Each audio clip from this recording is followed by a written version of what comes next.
Hi, this is Phil, and I'm here to tell you all about the Capes and Lunatics Patreon. Don't miss out on our comic book creator interviews, including our monthly Chichester chats with comic book legend DG Chichester, superhero movie brackets in our search for the worst comic book movie of all time, and many, many more specials, all completely uncensored. Access starts for $3 a month, full video when you pledge $5 a month. Check out the link in our show notes or go to patreon.com/capesandlunatics. Hope to see you there. This is Luca Perich, host of a Totally Turtle Sports and Gaming YouTube channel, and you're listening to the Capes and Lunatics Podcast Network. Who's ready for some classic Marvel tales, eh?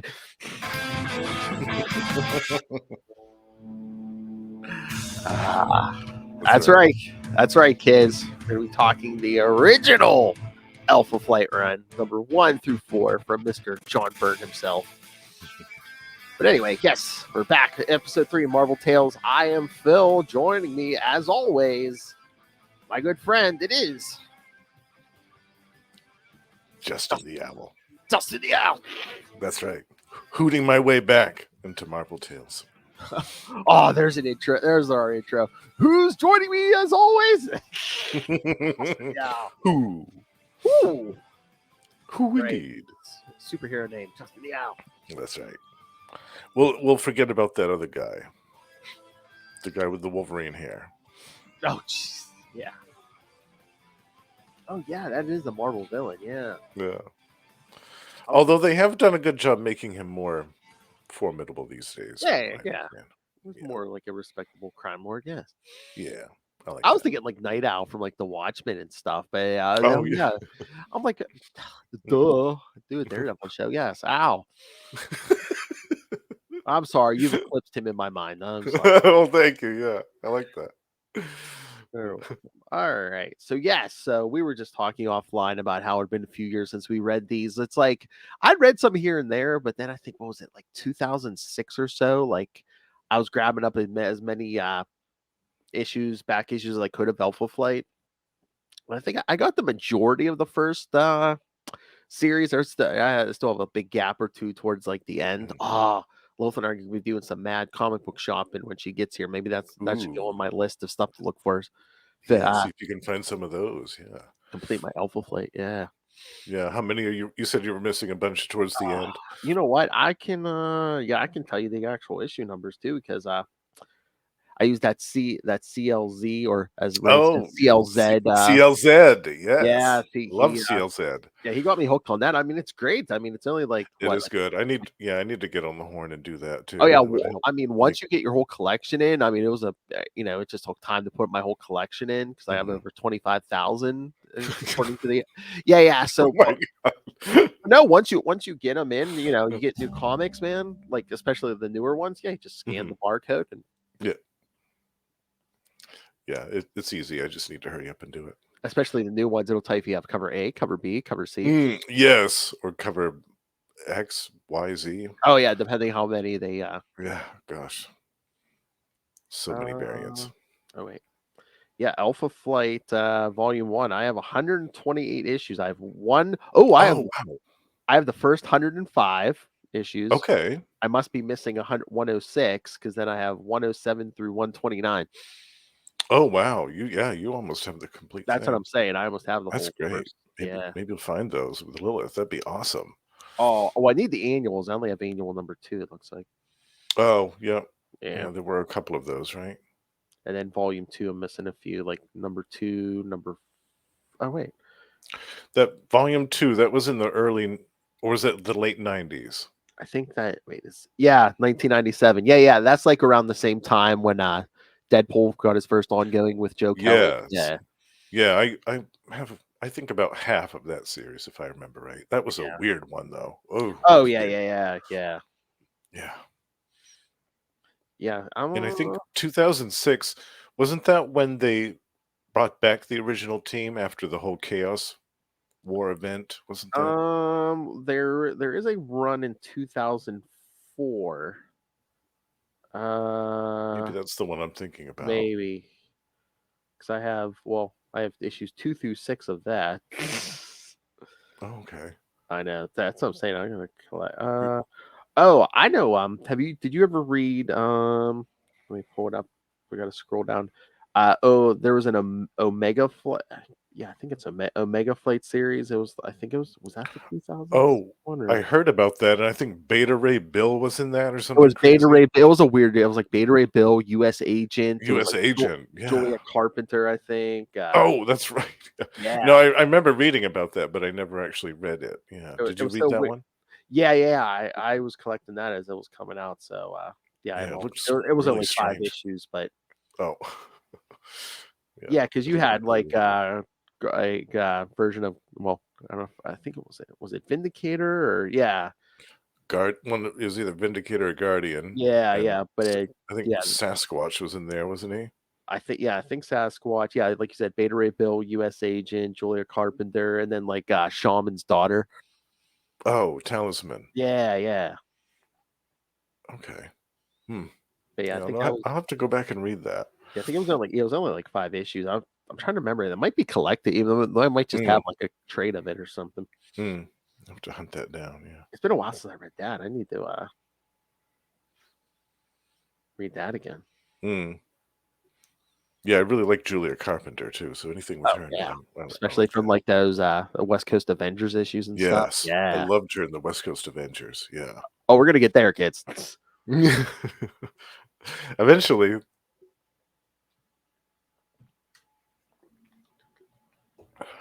Oh yeah. All right. So should we dive into these issues? Yes. Yeah. Let's talk about some Alpha Flight from the beginning. I think I have some synopses here. Yes. All right.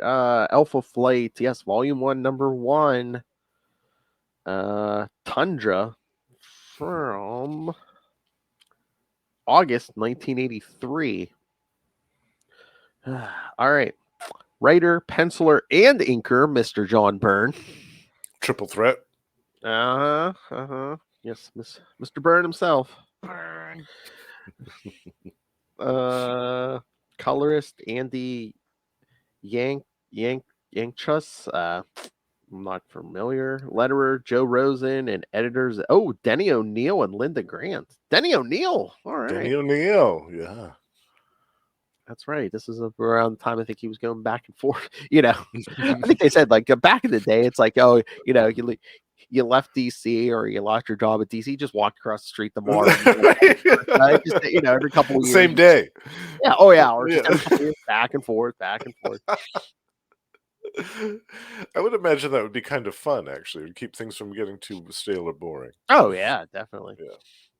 All right. So the Prime Minister of Canada informs James McDonald Hudson that Department H is shutting down their national superhero team, Alpha Flight. Mac reflects upon what will become of the various team members, notably the rising stars from the backup groups Beta Flight and Gamma Flight. Donning his Vindicator armor, he flies home to Ontario to tell his wife Heather. Meanwhile, in the Northwest Territories, a man named Richard Easton conducts a ancient ritual in which he summons one of the power great beasts, an entity known as Tundra. So yes, some man named Richard in the woods being a total dick. All by himself out in the woods. Oh wait, I should say that too loud. I'm here for Dick.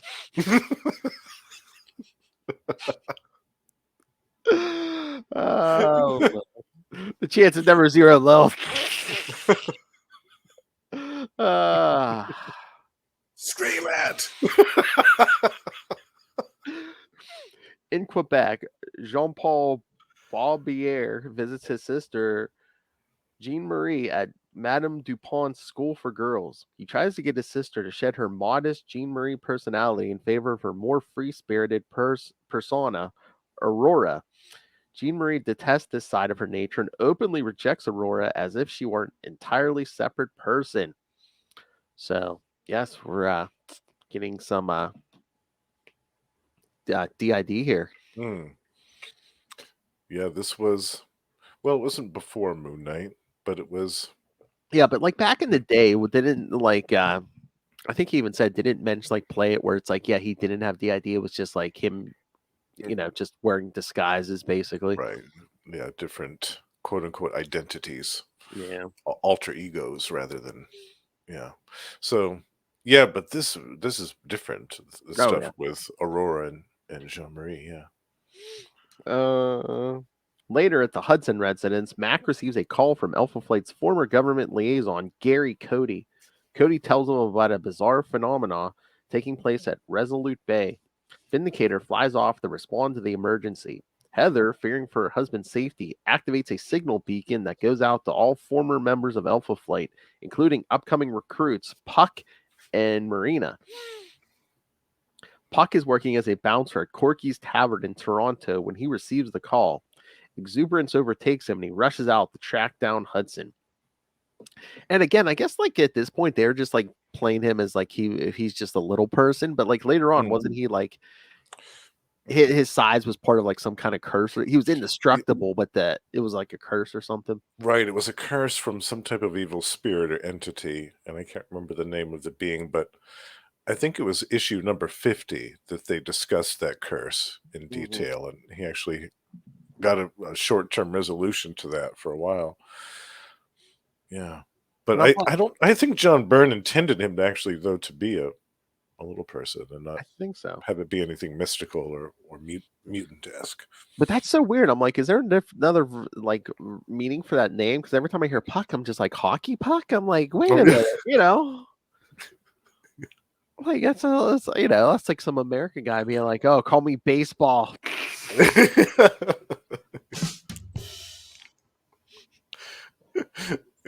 Or I was gonna say football, but Ray would get the wrong idea. Gridiron. American football, Ray. Oh man, last time I talked to him and Dave, he was wearing his like soccer tank top, and he was just like, yeah, the team. Yeah. They must be going to watch a game soon. Oh yeah, I think there's all kinds of going on down there now. Newfoundland, Marina carries on a conversation with her adopted brother, Dan Smallwood. When she too receives the signal, she dives into the sea and begins swimming towards Vindicator's coordinates. In British Columbia, Professor Walter Lankowski perceives the summons as well and is surprised to find that there is still a need for Alpha Flight. He transforms into Sasquatch and races to aid his old allies. Meanwhile, Snowbird arrives at the scene where Tundra has risen from the earth. Standing several stories high, he commands the very power of the environment, assaulting Snowbird with a barrage of rock and debris. The rest of Alpha Flight finally arrives, including Snowbird's close friend, Michael Two Young Men, also known as Shaman. Is that supposed to be a Native American name? Two Young Men? Yeah. I don't know. It just always struck me as odd, even though I'm just like, I guess. Well, I don't know if I think the tribes are different in Canada. So I mean I'm not 100% sure, but because I was like, yeah, I think the only people could pull off that name were like you or Lilith. I'm a sucker for a guy with a powerful rod. Only two? Oh, come on, Phil. Oh, well, that escalated quickly.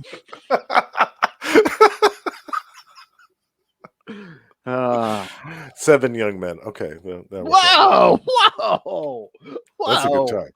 Whoa! I know what he's unwrapping on Christmas. One for every night of the week. I heard you converted to Judaism just for 8 nights.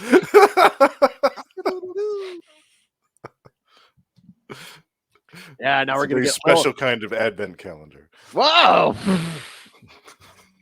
My favorite biscuit. Oh man, now we're gonna get Lilith to run off the road. Hail!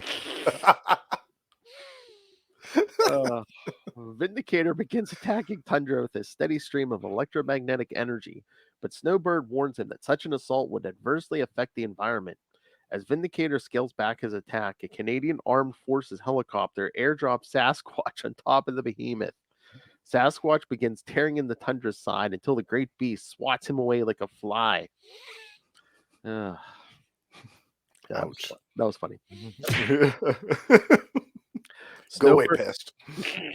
Snowbird tells Shaman that only the forces of nature can successfully stop Tundra. He uses his magic to summon a great deluge, which greatly wears away large portions of Tundra's form. Marina arrives riding on top of a traveling water spout. Shaman uses the excess water that she has brought to finish Tundra off for good. His body erodes away until there is nothing left but a bed of silt and a large salt lake. Realizing how effectively everyone worked together, Vindicator offers to reestablish Alpha Flight as an independent superhero team. So, thoughts? I love it. I think this is some of my favorite John Bernard in this issue. I love all the stuff with Tundra. Mm-hmm. I love that full page spread where it's Tundra walking along and you see kind of the close-ups of Sasquatch on the side of him tearing off these huge chunks of his basically his skin, for lack of a better term. His body, just ripping chunks of his body away. I love that. And the fact that they use some teamwork to get rid of this huge, monstrous thing. Because at first you'd be thinking, like, what could Snowbird possibly do against Tundra? Or North Star and Aurora? But all of them working together were able enough to defeat this giant thing. And then Puck gets there too late. Did you leave some for me, eh? Oh, yeah. I'm just reading the notes here. I love, although Captain America, Cyclops, Daredevil, Franklin Richards, Invisible Woman, Mr. Fantastic, Spider-Man, Thing, and Thor appear on the cover to this issue, they do not appear inside the actual story. Imagine that. I know. Ugh. And it's the actual... this issue. Yes, and I think they do mention, this issue takes place 2 weeks after the events of Uncanny X-Men 139 and 140. Oh, really? 2 weeks after that? That's what it says, yeah. Wow. Yeah, this issue contains flashbacks of Alpha Flight and the X-Men fight with Wendigo. Wow, I didn't realize it was that close to that. That's cool. Yep, and the first appearance is a Beta Flight and Gamma Flight, although this is the first appearance of them. They only appear as cameos throughout images. All members will make their first full appearances in future issues. And this is the second appearance of Heather. She first appeared in Uncanny X-Men 139. Right. That's right. And North Star and Aurora both have last appeared in Machine Man 18. Machine Man 18? Wow. I don't remember that. Do you? No, I don't think I ever read it. Wow. Oh, and Sasquatch last appeared in Machine Man 18. So, yeah, like at least half the team. Like, I'll have to check that out. I don't remember that at all. I haven't read a ton of Machine Man. I would want to, because like I just remember him showing up in like there was like an issue of the Hulk. He showed up. There's an issue of Iron Man. Yeah. Avengers. He guest starred in the Avengers here and there. Yeah. He's always more of a guest star that I was familiar with. Yeah. That's cool. I have to track down that issue if it's got some Alpha Flight in it. Oh, yeah. I wonder if... I never really looked. Hold on. I was going to say, is Machine Man on the Marvel app? Oh, yeah. Marvel Unlimited? It might. Because it's not like some of the other ones where they lose the rights. Right. Oh, it is? Oh, wait. Yeah. Oh, yeah, it is. Oh, cool. Yeah. Yeah, there it is. Yep. Check that out. 1978. Yeah. Wow. Cool. Yeah, because there it is, issue 18. Machine Man is detained by the Canadian authorities following a Hulk debacle. Oh. It's always the damn Hulk. Always the Hulk. Him and Machine Man getting into some mischief in Canada. I love it. That's going to be good. I just hear Russell doing a Hulk voice talking about, border crisis or something, Hulk say build that wall.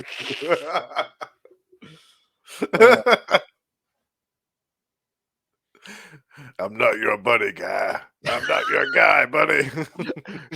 Hulk say shut your flapping heads. There's your South Park joke, Will.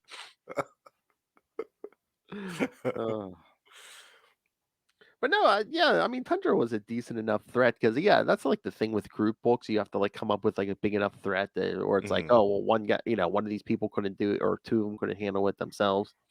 Right.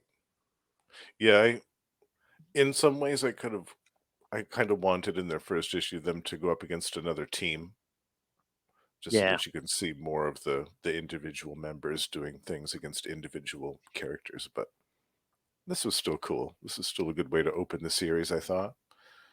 but we need a new Alpha Flight series, and I know he's busy as hell, but give it to Jed McKay. Yes, Jed McKay needs to write that. He He would love wants it to. so bad. I mean, he loves the franchise. I mean, He knows the characters. He loves the yeah, characters. he knows the And history, and it's a guy who loves the franchise. yeah, Any book, that's what you want. and it would be amazing. I know it would be amazing.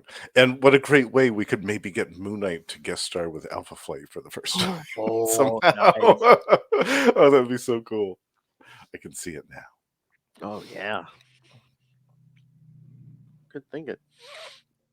Oh, did you see? I guess. Well, he's right. He's also writing the Strange series with Clea as the Sorcerer Supreme. But I guess, of course, This is Stephen excellent. Strange is coming back, and I guess when he does, he's getting a new series again, and Jed's still going to be writing that. So, Oh, 2 series?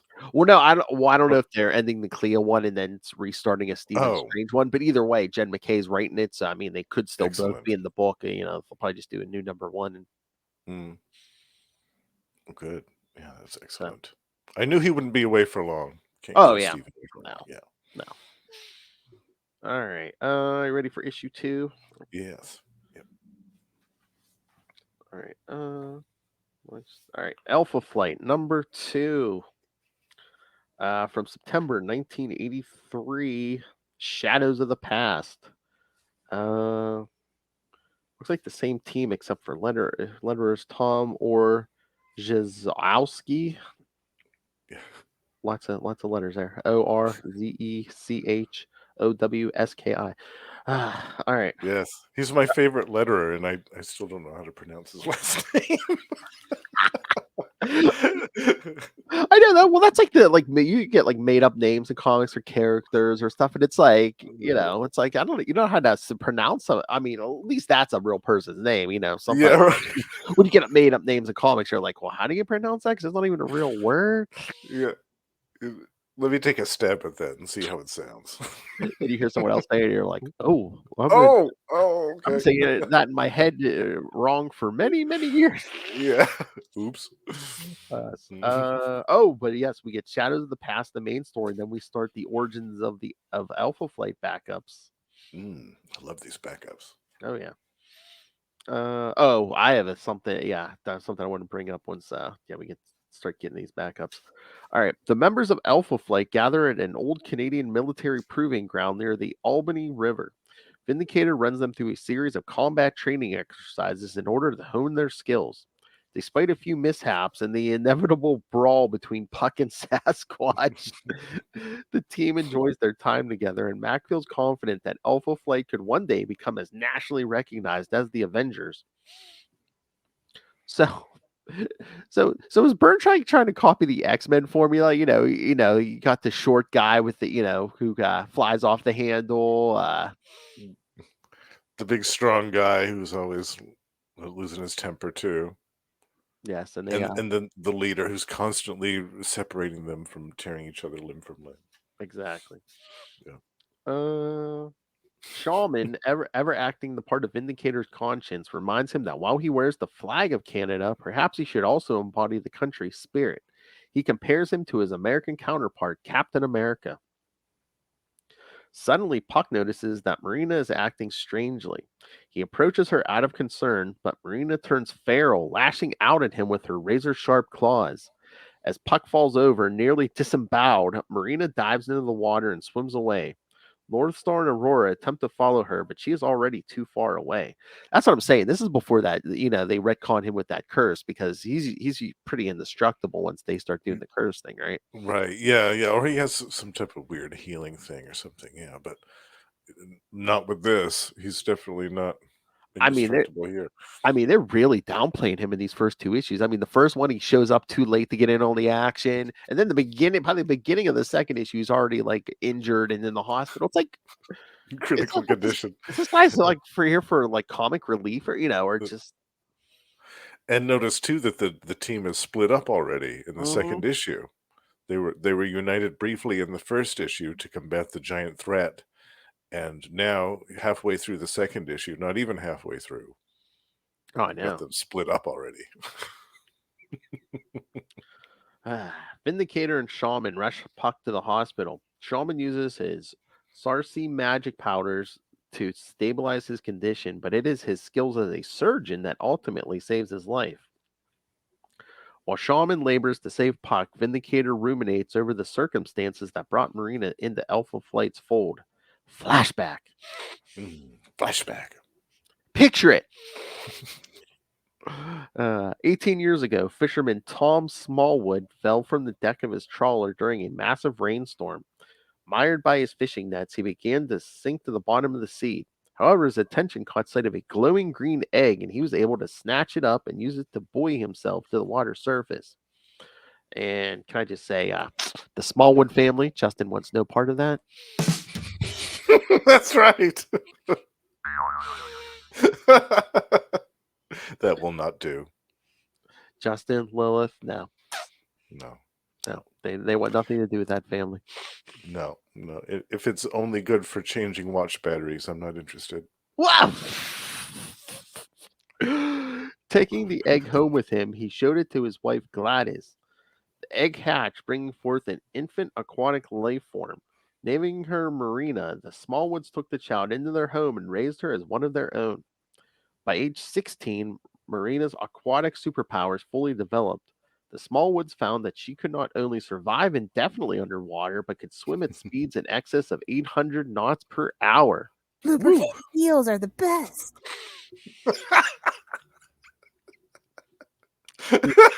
Sea life. What do you think I'm talking about? Come on, what do you think I was talking about? Come on, get your head out of your butt, buddy. Within a short time, the administrators of Department H discovered Marina's existence, and James Hudson personally recruited her into the Beta Flight program. Marina excelled as a member of Beta Flight, and within a span of 4 months was ready to become a full-fledged Elfin. The rest of Alpha Flight gathers together aboard the Omni-Jet and begins tracking Marina's path via the signal device located in her locket. She swims to the North Pole where she arrives at a frozen glacier facility. Rising up out of the water, Marina finds herself in the presence of a costumed man who calls himself the Master. Ooh. I was gonna say, did he not say his full title, or did Byrne not come up with his full title yet? Is it like Master of the World or something? Yeah, Master of the World. Yeah. I know that's in the next issue, I think. Yeah. I think so, yeah. Oh, but before that, yes, we'll get to our origin backup story. Yeah. James McDonald Hudson is a young scientist working for the Amcam Corporation. He has designed a cybernetic suit of armor for purposes of development, excavation, and exploration. However, his project team leader, Jerry Jackson, comes into his office one day and tells Mac that he is taking the project away from him. Jackson is handing the cybersuit over to the American military, one of Amcam's largest defense contractors. Hudson is furious that his work is being used for the American war machine and quits his job. As he storms out of the building, he bumps into Jackson's secretary, Heather McNeil. Ooh. McNeil tells Mac that she heard about what happened and had tendered her resignation when she discovered how the company had treated him. Although Hudson doesn't know it yet, Heather and he will be married to one another in less than a year. Later that evening, Mac schemes against his former employers. He returns to Amcam and steals the cyber suit. He then uses it to break into the company's security vault so that he can destroy all blueprints relating to the machine's design. He is happy to discover that the blueprints remain in a sealed envelope, so he knows that nobody could have copied them. Using the apparatus's gauntlets, he incinerates all of the classified documents. Mac then takes the suit out of the building and parks it on a nearby hill. He recognizes that the armor suit is technically Amcam property, but he designed the cybernetic helmet prior to working for the corporation. The armor will not function without the cybernetic helmet, so Mac takes it with him. Thoughts?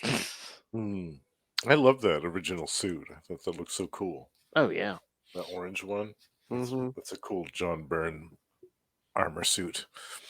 But I do like the Vindicator suit, where it's almost like an Iron Man suit, but it's like skin tight. It's Yeah. It's definitely the better suit. Yeah. Oh But yeah. as far as the prototype one goes, I like that one too.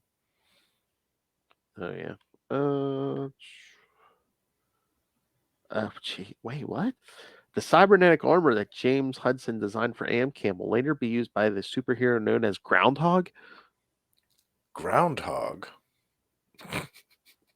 Hold on, there's a link. Sean Bernard. All right. I've got to look that up. Groundhog. I know. That's what I'm looking at here. Is this an Alpha? Oh, that was later on in First appearance, Alpha Flight Special, #1 from April 1992. Oh yeah, that was much later on. Wow. Groundhog. That's so funny. It looks like it's a different color, like it's white or silver instead of gold. Yeah. That's cool that they brought that armor back years later. I like that. Mm-hmm. I was gonna say who.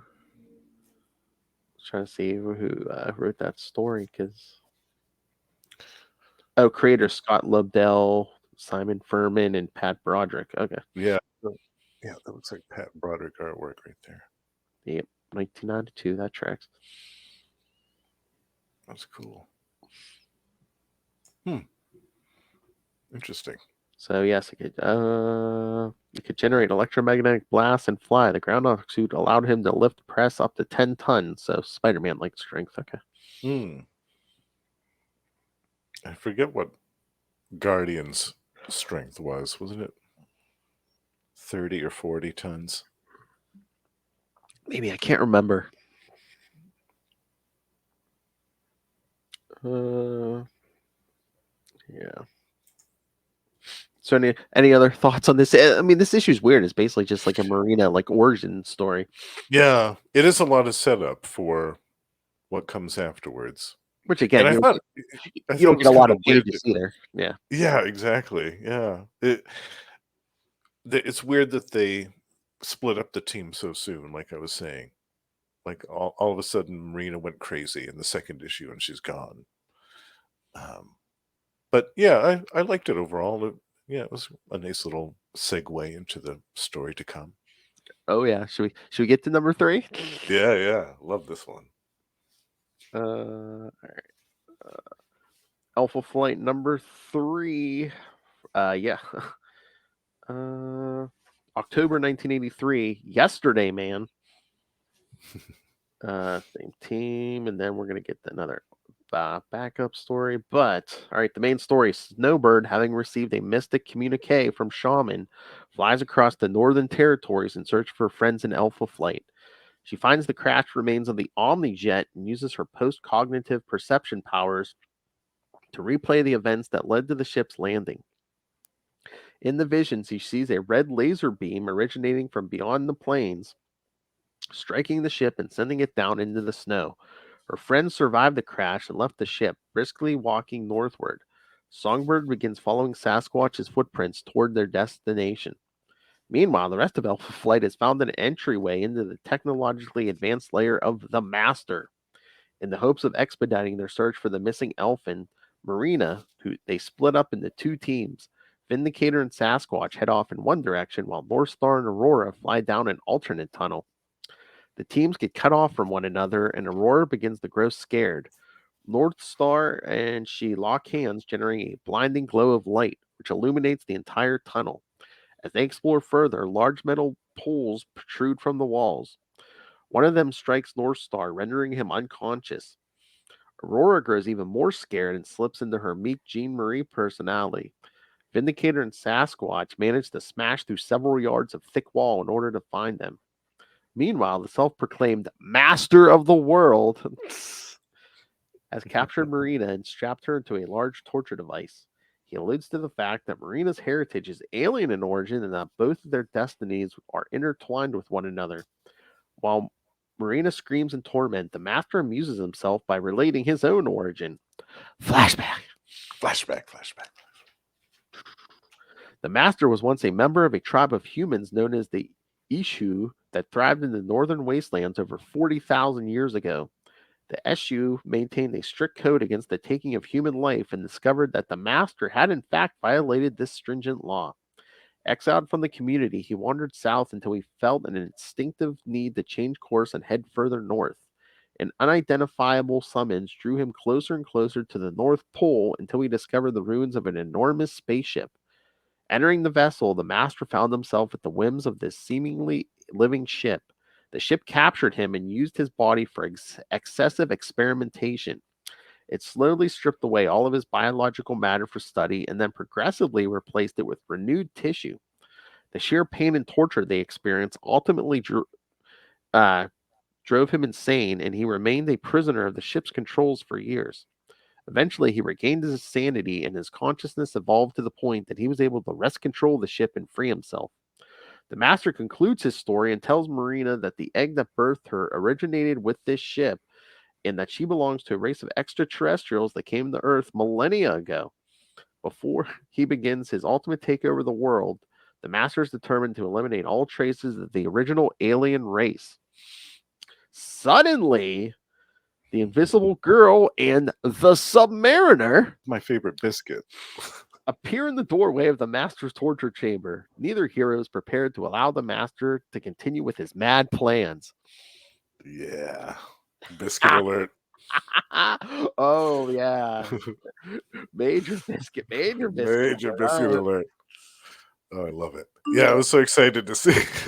I was so excited to see him in there. biscuit alert. Major biscuit alert. Hey, there was something for everybody there. There was, John Byrne Namor and John Byrne Sue Richards, man. That's right. There's something Something for for everyone. everybody. Absolutely.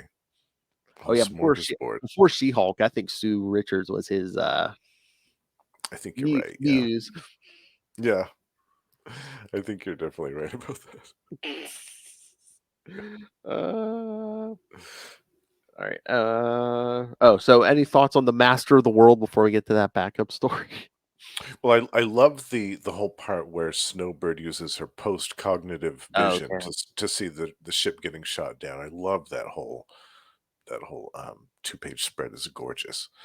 And the whole stuff inside the Master ship was really cool. The fact yeah. that they were fighting all these weird high-tech defenses, and the sudden twist with Aurora switching to Jean-Marie, that was also really cool. I was like, ooh, I didn't see that coming the first time I read that. And that added another twist to the story, another dynamic for them to deal with. As if it wasn't bad enough, they've got to deal with this unexpected twist. I love that. And then the whole revelation with the Master, I was like, ooh, that's really cool, actually. It's kind of like a little bit like the Marvel version of Vandal Savage. That's what I was gonna say. Yeah. But Except with that, a different take on it. Yeah. no, it sounded more painful. It's just like, oh yeah, the machine was like the spaceship was taking them apart and Yeah. putting them back together. On a cellular level. It's like, Yeah. ooh, that's got a sting. There's been a few versions. I'm trying to remember who else there is, but there's been a couple versions of characters, I swear, like that, where it's like, oh yeah, I was a caveman and I got evolved up and immortal. And Yeah, there's been a few variations on that, but yeah, the first time I ever heard of the Master of the World and his origin, I was just like, oh, it's Vandal Savage. Okay. yeah, the Marvel's Vandal Savage. Because except for his armor, he kind of looks like Vandal Savage too, because he has like the dark hair and the beard and stuff. And and a similar worldview, if we're going to be honest. Yeah. All right. And then we get our backup story: Origins of Alpha Flight Purpose. 10 years ago, James McDonald Hudson sits in his apartment in Edmonton. He ruminates over the events that led him to break into the Cam-Am building to steal their cybernetic supersuit. Former Cam-Am secretary Heather McNeil stops by the house armed with a fresh supply of groceries She sees the helmet to the cyber suit sitting on the coffee table and realizes that Mac is the one who broke in the Amcam the previous evening. Heather spontaneously declares her love for Mac, but Hudson is reluctant to reciprocate as she is only 17 years old. Ooh, boo. Oh. I mean, is that legal in Canada? I guess that's legal in Canada. I mean, know. if they got married, I would assume it was legal, but and this was 40 years ago, so who knows what's changed since then? But how old is he supposed to be in this? Like, I know isn't he's in like pushing 30 or something? Maybe, yeah. That's what I'm. That was like, that was my other thing too. Because like, wasn't that the other thing? Like, I don't know if they retconned that since, but like when John Byrne's writing Fantastic Four, didn't he have it where like Reed met Sue when she was like a child and he was like in college or something? She was I know. 9 years old and he was like in college or something weird like Oh, that. was that it? Oh, I don't remember that. It was something like that, I think. Yeah. I know she was a lot younger than Reed. I think there was at least a 10-year age difference, I thought, between them. And it was like, oh yeah, he met her as a child. The age difference is one thing when you're both adults, but he met her when she was like a child. And it was like, no, that's nasty. I mean, nothing happened, but again, it's like, but still, yeah, no. Hey, remember that 9-year-old you met, and then it's like, oh, you meet her 10 years later. Hello, that's always strikes me as gross. Yeah, it's not a good precursor for a relationship. Again, if I know, but it's like if you meet as adults, yeah, it's different. Yeah. But it's different. Yeah, you don't have that frame of reference of you don't have that as a child. Yes. Yeah, I remember you before puberty hit. Yeah, exactly. That's gross. But yeah, 17-year-old Heather, and who knows how old Mac is. I remember the first time I read that, I was like, yeah. I mean, he has to be at least late 20, Yeah.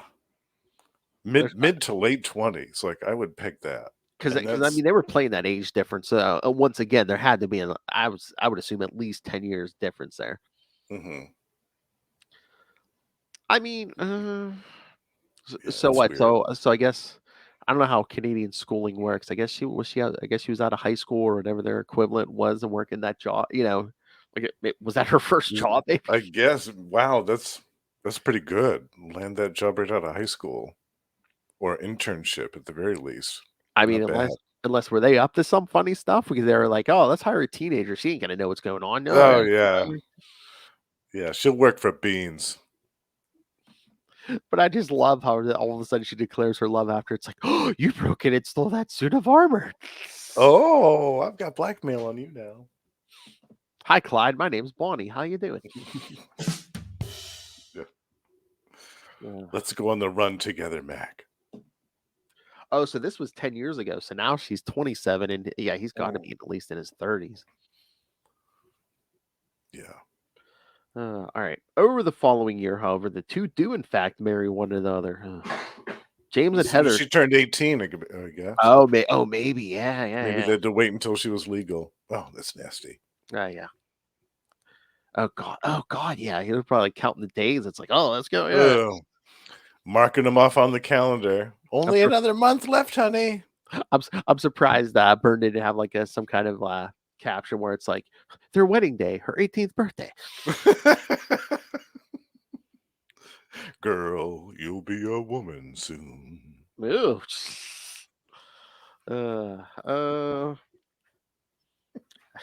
At least Lilith Hellfire waits for her men. She said they at least have to be legal drinking age. Yes.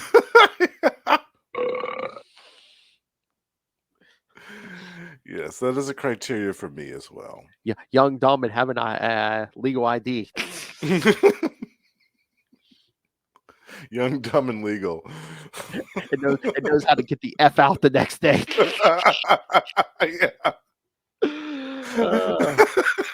You don't want to know the things I've done. Oh man, I'm gonna have to watch my language when she's here, man. I said I'm gonna be in backhand range, You gotta wear body armor that week. No, or at least wear a cup. It's just short wood, eh?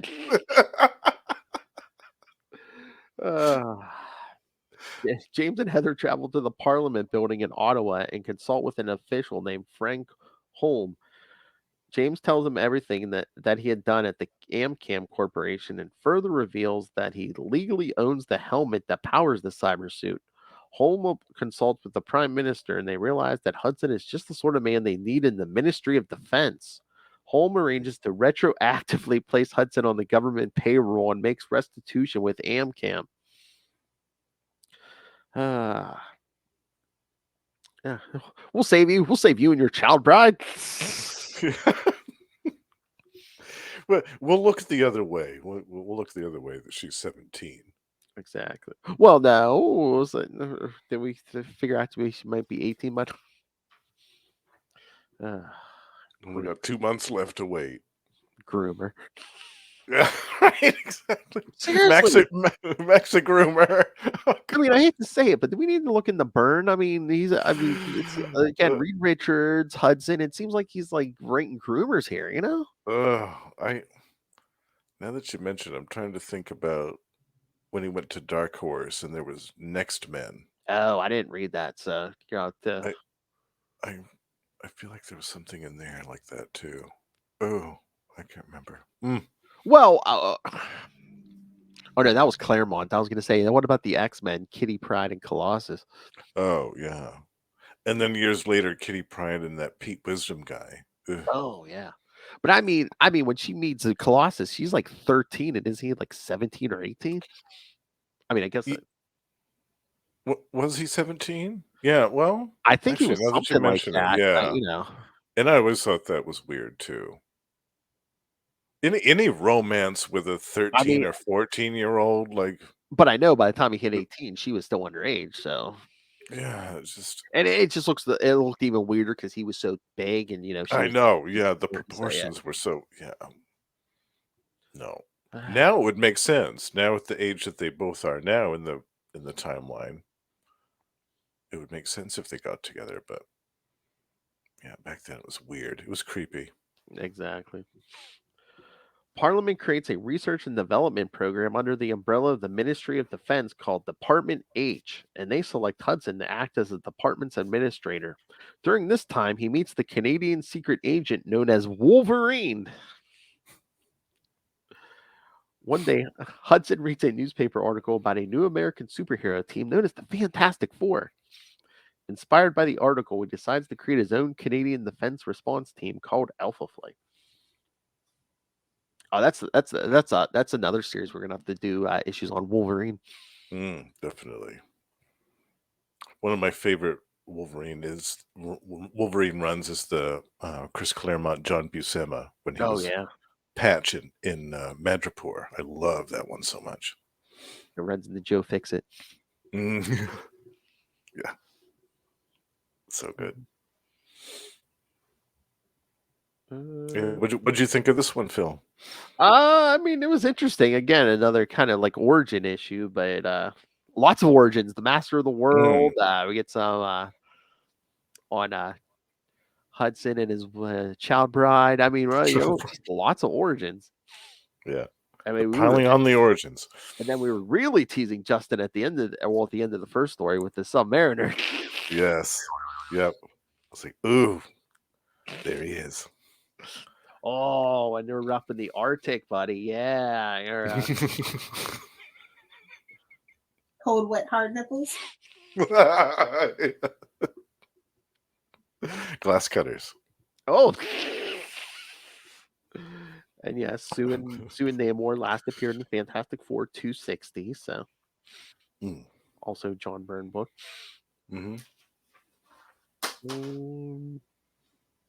And again, no Puck this issue because he's still in the hospital.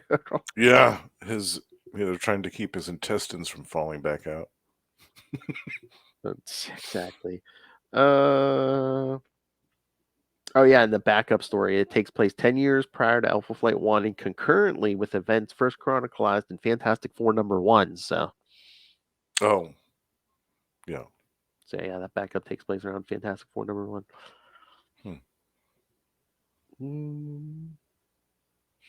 Pierre Trudeau last appeared in Uncanny X-Men 140 with a corresponding flashback taking place in Alpha Flight #1. This is his final appearance to date. Oh.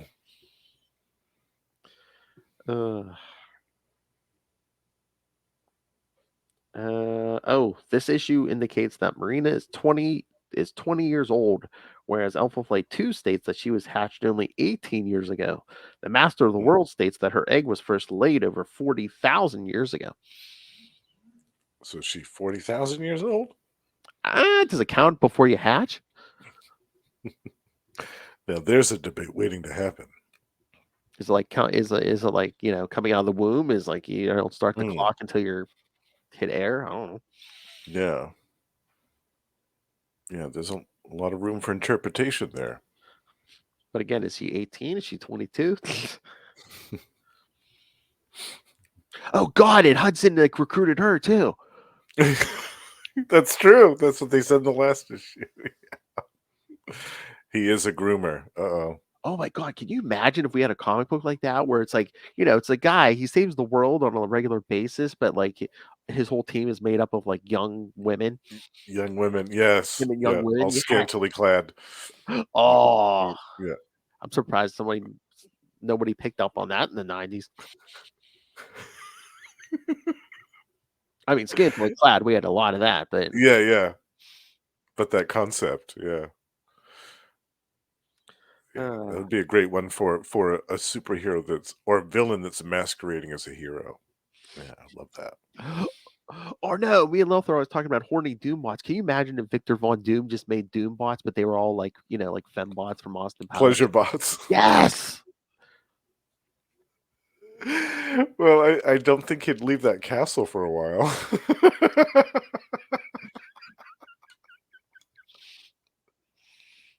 The world would have Reed and Sue would be like, why haven't we heard from Doom for a while? It's been like a month since Doom's done anything or popped off or said anything like crazy. Oh, don't worry about it. Don't worry about it. Reed Richards has finally stopped the menace of Dr. Doom. How? He introduced him to the concept of the robotic vagina. The cosmic powered fleshlight. You're trying to say he was trying to steal the Silver Surfer's power so he didn't have to change batteries? Yeah, exactly. One that you never have to recharge again. Wow. Perfect. I know, man. You don't want to change batteries, or in like Lil's case, you don't want to put more diesel in the tank. With the pull crank. Yeah. I'm sorry, Lil. She's listening to this. She's like, I'm not even there. Now you know how poor Ray feels on a regular basis, Lil. Okay.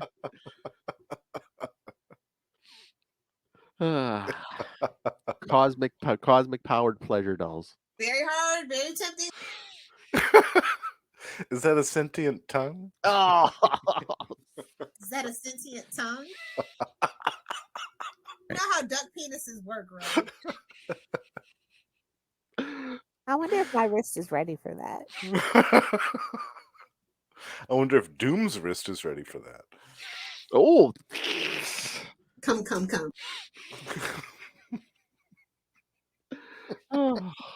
I don't know whether to be excited or horny or both. I shall name this one Susan. Oh. Hey man, me and Lilith covered like an X-Men arc, man. He was macking on Storm, so I mean. Oh yes, he could have his own fleet. He could have a Sue. He could have a Storm. Yeah, Silver Sable once. He put the moves on the Silver Sable once. Oh yeah, we're gonna get there one day, kids. Yeah. I mean, please, who hasn't Doom run into? Yeah, that's true. Yeah. Even Luke Cage came after him for money.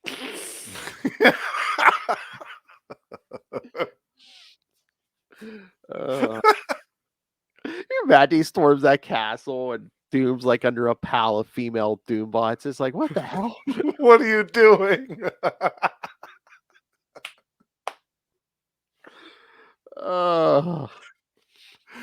You use the power of the Beyonder for this? You nasty. What you doing to that Scarlet Witch?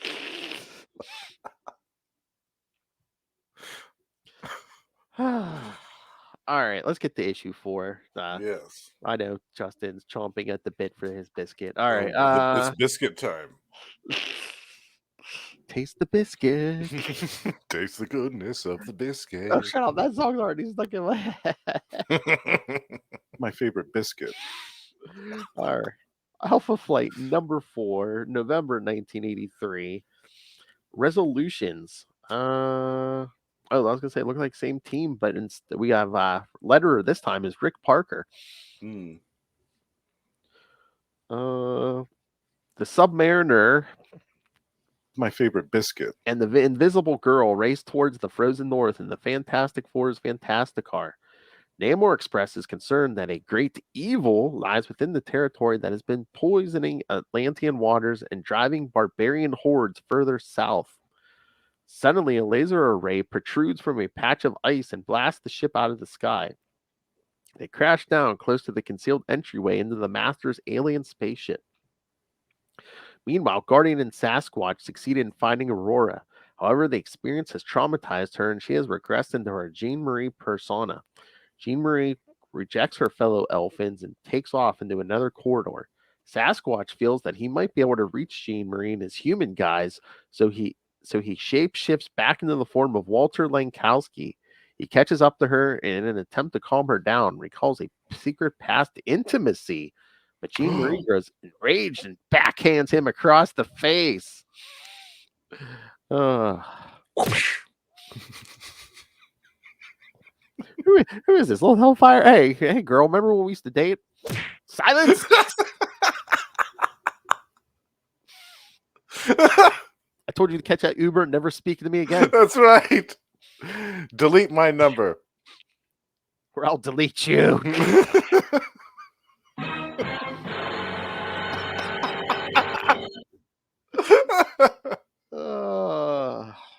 So, what did you think when he shapeshifts back, man? He's just like in a pair of trunks. So, yes, biscuit. That's not bad either. Blonde biscuit. Mm-hmm. If they ever do live action, why don't they get a Rick Cosnett to play Lankowski? Oh, I don't think I could handle that.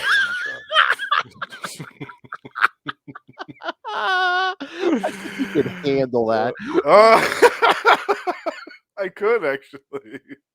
I could handle that very well. No, I've been wondering for years who he would be perfect to play in the MCU, and I haven't really settled on it yet. But can he do a Canadian accent? I bet he could. Oh yeah, I bet he could. Oh yeah.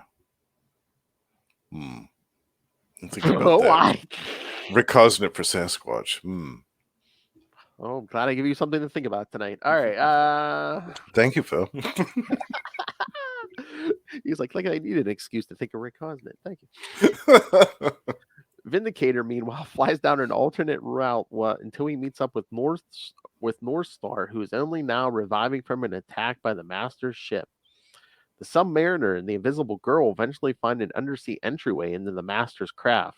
Sue turns them both invisible, and they find the Master of the World standing above the prostrate form of Marina. The Master, as yet unaware of their presence, continues to tell Marina of her own mysterious heritage. The Master tells her that her species originates from a race of alien conquerors who abandoned their home world millennia ago. As their population expanded, they colonized new worlds, greedily consuming all of the planet's natural resources until it was time to move on again. 40,000 years ago, one of these alien hive ships malfunctioned and crashed on Earth in the North Pole.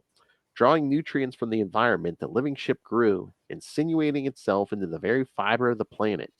It then issued forth a summoning beacon designed to attract the planet's dominant life form. From there, it would genetically copy the life form's template in an effort to breed a new conqueror species readily adaptable to the planet's needs. Thousands of alien spores were launched from the ship, but to the Master's knowledge, only one egg survived intact all those years, Marina's. Because her egg rested at the bottom of the sea for so long, the alien spore evolved and became amphibious. When the egg hatched, the life form inside genetically imprinted itself upon its handler, and thus Marina took on a humanoid form.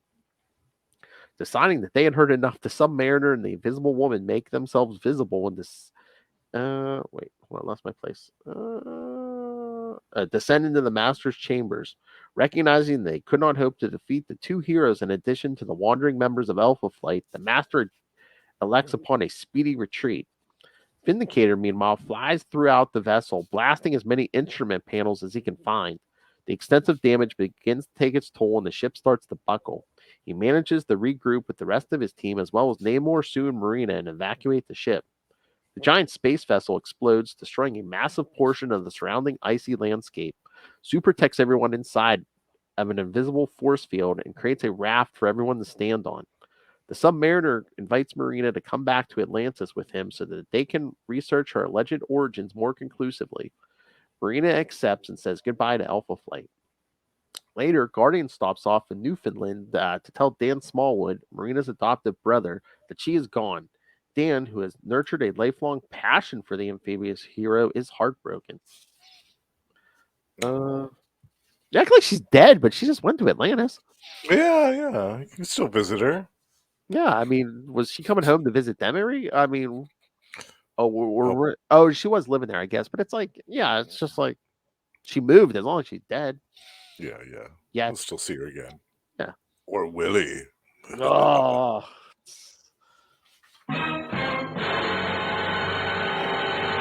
Yeah, it's true. Anybody gets to romantically involved with that Submariner, man, it never turns out too well. Yeah.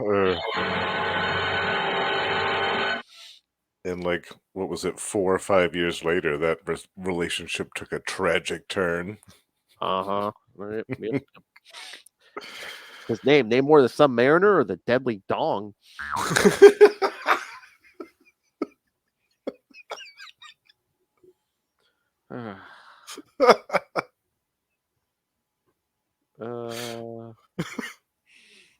Oh, I was wondering what happened. Yeah, this one didn't have an Origins backup. It continued next issue and went until issue 11. Yeah.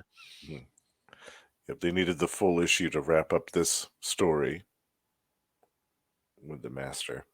Oh, and yes, the timeline for this issue is slightly askew. The majority of scenes involving the Submariner and the Invisible Girl take place before page 32 of Alpha Flight 3. However, the scenes involving the rest of Alpha Flight, which occurs concurrently with Namor and Sue's journey, chronologically take place after the events from issue 3. Oh. Yeah. That's a headache. Mm-hmm. Yikes. Yeah, the Master of the World will appear next in Alpha Flight 15. Mm-hmm. Yeah, that was a good one, too. Mm-hmm.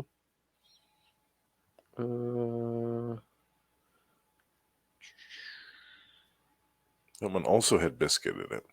Oh, yeah.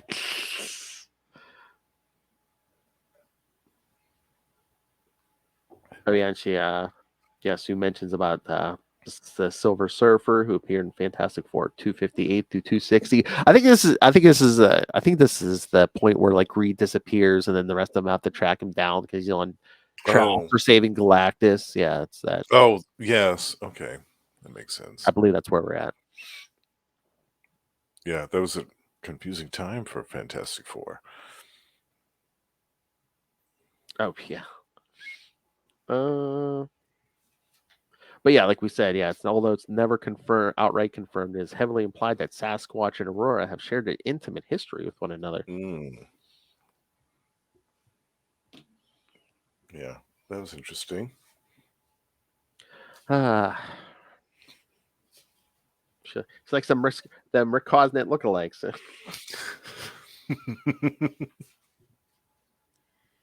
I can't say I blame her. He is a bit of a biscuit. Hey, but I did like the cut. I mean, of course, they're John Byrne. I like the covers on these, but especially like issue 3, just like with the black and whites. It's very striking. Yeah, and this cover too, with Marina lashed to that globe being held, that crumbling globe being held by the Master. It's really cool. I love that.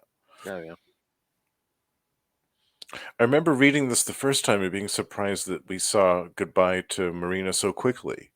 Yeah. Here it is, issue number 4, and she's already left the team for the first time. Yeah, that's weird. I mean, unless they were just like set. I mean, Byrne was writing this and Fantastic Four, unless he was setting something up where it's like, oh yeah, Marina's going to go with Submariner, and we knew that from day one. Who knows?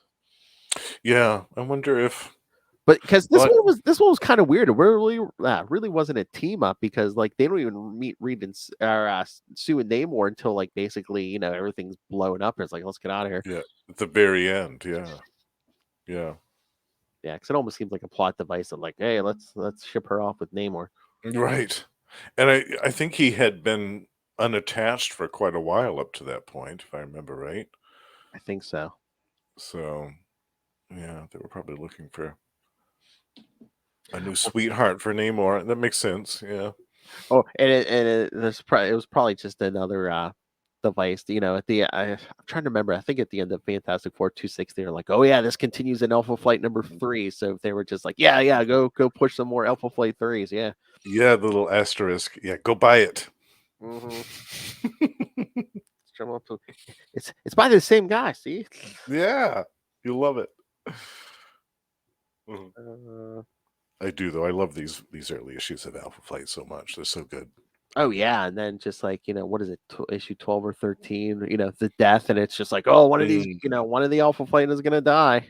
Yeah, that one was a nice, big, epic surprise. Oh yeah. Yeah. And then you get that great story around, I think, issue 25, where they go to the land of the dead. There's that big story with the great beasts. Mm. Yeah, it's so good. It's great stuff. Again, it's been so long since I read it. It's probably been like, it's been over 10 years. It might be closer to 15. Oh wow, yeah. It's been quite a few years for me too. Yeah, especially like all of the later stuff, like the Bill Mantlo run, which was pretty long.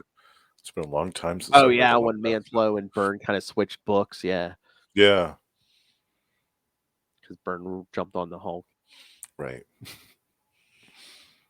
That was cool. Yeah, and you see Hulk briefly in Alpha Flight when that happens. Oh yeah, because they pull him out of the crossroads. Yeah. That's where he finally comes back to Earth, and he's not happy. Oh, that's what we should do one day. We should do a crossover with Gamma Charge. Yes, absolutely. Let's do it. Yeah, we'll cover like the Hulk part over there, and then cover the Alpha Flight part over here. Yeah. Let's do that. That's a great idea. With Justin himself and that other guy. Yes. Although wild, like an animal. People follow Justin, not the other guy. No, they follow Russell too. I know. I'm joking. We love you, Justin. Russell. We just didn't get any crap this episode, like a little bit. No, I invented that, you dick. I love that drop. You too. Rub that one in. All right. Any other thoughts on these, Justin? No, I really enjoyed this first story with the Master. I thought it was a cool nemesis for Alpha Flight to face. Something different, some different supervillain that wasn't your kind of run-of-the-mill wannabe world conqueror. It was kind of a unique concept for a villain at that point in time, I thought. And the artwork, of course, is excellent. Oh yeah. And yeah, Namor's looking gorgeous, and I loved all of the little subplot hints with Aurora and Jean-Marie and some other stuff. Just letting us know that there's more to come with these characters, and it's going to be a fun ride, which it definitely was. Oh yeah, definitely. Yeah, what did you think of this one, Phil? Oh, I like I said, I liked it. I love that I got another opportunity to read these because it had been so long since I read these. Oh yeah, it's good because I can always tell. I'm just like, man, I wish we were doing more next week, or. Eventually, we'll continue on this. Oh yeah. We'll go back to this for sure. Most of the stuff we're doing, we're gonna we'll get back to Genus. We'll get back to Alpha Flight. Yep. We'll do plenty of X books, but yes, but next week, we're gonna be doing Avengers 47 and 48, the first appearance of Dane Whitman, the Black Knight. That's right. Yeah, who will be coming to the MCU soon. Well, he kind of already did, but not as the Black Knight. Yeah, right. Dane's been introduced, but the Black Knight is coming soon. I think probably, but the rumor is the Blade film. Oh yeah, I think suggestions that he's going to show up in that next. And then that'll be that's already the last episode for January. So yeah, we'll have 1 month under our belt already after that. Yeah. And then like again in February, boy, I wonder why we're doing this. Yes, we're gonna be doing a bunch of Ant-Man, the Wasp, and Kang stuff. Yeah, like it's gonna be Quantum Mania all month long. Oh yeah, first appearances. Scott Lang. Yeah, all they're all in there. It's gonna be great. I can't wait for that. And again, I think we already mentioned it, but the first week of March, we're gonna be doing that first couple appearances of Thunderbolt. So yes. Yeah, we got to have Russell on for that one too, because that has a Hulk appearance in there. That's a Hulk issue, yes. Yeah. Heck yeah. And then second week, the first 4 issues of X-Man with Nate Gray. Yes. Age of Apocalypse, yes. And Phil, I can't remember as if I've read those or not. Oh, so that might be a first for me. I'm really excited if that is the case. Yeah. Nice. Yeah, because the first 4 issues take place in the Age of Apocalypse, so it's like, yeah. Yeah, honestly, I don't think I've read this, so this might be brand new to me. I'm really excited about that. Yeah. That'd be nice. Get your first impressions on that. Yeah. Yeah. Okay, and whether you've read all this stuff before or it's new to you, please send us your feedback on all of it. Or like I said, just the stuff we've already done. I want to hear what you guys think. If we've talked about it before, still send your thoughts in and we'll play it. Especially this Alpha Flight stuff. I know you guys read it. Come on. Yeah. Ray, Noel, come on. Send your feedback. Noel sitting there with nothing to do. Come on. Wiping baby puke up. Come on. No, I don't think Noel likes Alpha Flight, but I feel like Ray might.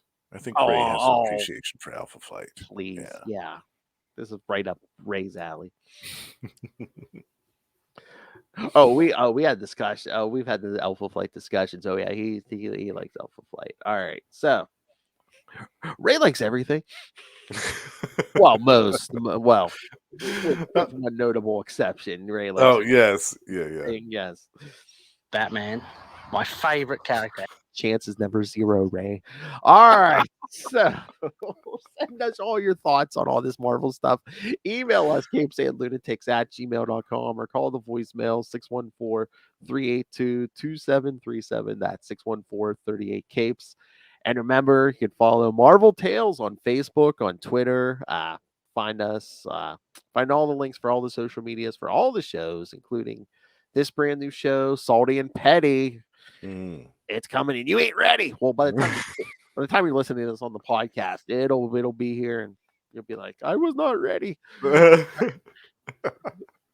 Yeah, so find links to all over social media, the YouTube channel. Once again, everything we do gets a video. So please smash that subscribe button, especially now because I believe we are at 261 subscribers. So close. So Lilith demands at least 8 more subscribers. So yes, you must smash that subscribe button. Please make her happy. Smash it. And of course the Patreon, because once again, this is our passion project, our labor of love. We're paying for this out of our own pocket. And I would love to tell these people one day you do not have to pay because our patrons, our advertisers, when we get them, are going to be paying for all of this. So please, yes, subscribe to the Patreon. Join the Patreon elite like Justin himself. That's right. Join me in the Patreon elite. Get all the perks. The aforementioned Russell, and of course that Batman lover himself. Batman, my favorite character. Ray. The Sausage King. I can see him like keeping a tally like on a wall somewhere. Just like, that's 2 this week. He can feel the hairs on the back of his neck stand up. He's like, oh, they just said it. Oh my god, can you? Oh, he'd be dead if he got his. I have a feeling every time someone mentioned Batman. A popular character, Ray. Batman, my favorite character. Into the Dark Knight, all to do with Batman. He's like, you were doing plugs. I thought it was out. So yes, please subscribe to our Patreon. I mean, you'll get early access to creator interviews, including the monthly Chichester chats. I got the good mic out for you guys. Superhero movie brackets are over, thank God. But yes, you can listen to the whole thing now. And of course, yes, I believe in 2023, Lilith and I were talking about maybe bringing back former shows that we don't do anymore, like her and I maybe doing a Wade's World. Maybe Will and I will do a Quantum Zone, a Quasar episode. And of course, our patrons, one of them sitting right there, can tell you patrons get to suggest shows. So that's right. And I sent you a list of a few suggestions. I'm sure it's going to be one of the discussions when Lilith is sitting here. It's like, we're probably going to go through the suggestions. All right, what are we going to do? Real Ghostbusters or Filmation's Ghostbusters? Oh. Oh yeah, this gentleman sent us a big list, so there's plenty of suggestions. We'll talk anything. All right. So yes, please subscribe to our Patreon or pick yourself up some Capes and Lunatics and Capes and Lunatics Sidekicks merch. Find it all at Linktree, linktr.ee/Capes and Lunatics. All right. I know you couldn't get enough of Justin. There's never enough Justin. So if you need more Justin fix, Rick Cosnett and the rest of you, what other shows can they find you on, Justin? Well, in addition to Marvel Tales and my 1 week residency a month over at We Are the Night, the Batman podcast.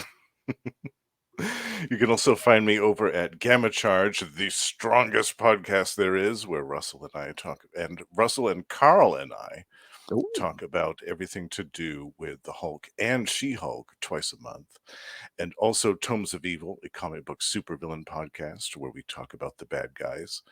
And also Russell, Ray, and I co-host Predator and Prey, a Yocha podcast. And by the time this episode is out, we should have, I think, 6 or 7 episodes for you to check out if you haven't listened yet. So there's quite a few for you to check out, and that one is super fun. And not to bring up a sore subject, but maybe by the end of the decade, are we going to see Lost Library of Legends? Yes.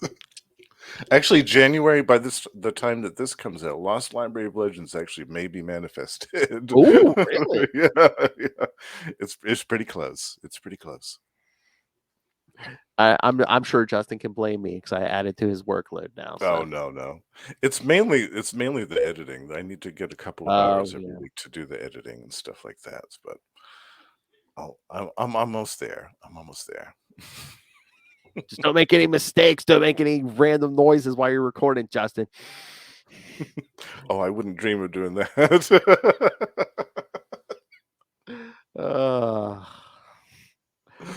Rick Cosnett might hear it someday. I wouldn't want him to hear anything inappropriate. Wow. All right. You never know. You never know. All right, kids. Let's get out of here. Again, thank you for joining us. Next week, Avengers 47-48 with Dane Whitman. First Send appearance. your thoughts about the Black Knight and the Ebony Blade. Yes. And then in February, it's going to be all Ant-Man, Wasp, and Kang stuff. So, and your thoughts. And again, follow us on social media. I always put up what's coming next and where to send your thoughts. So,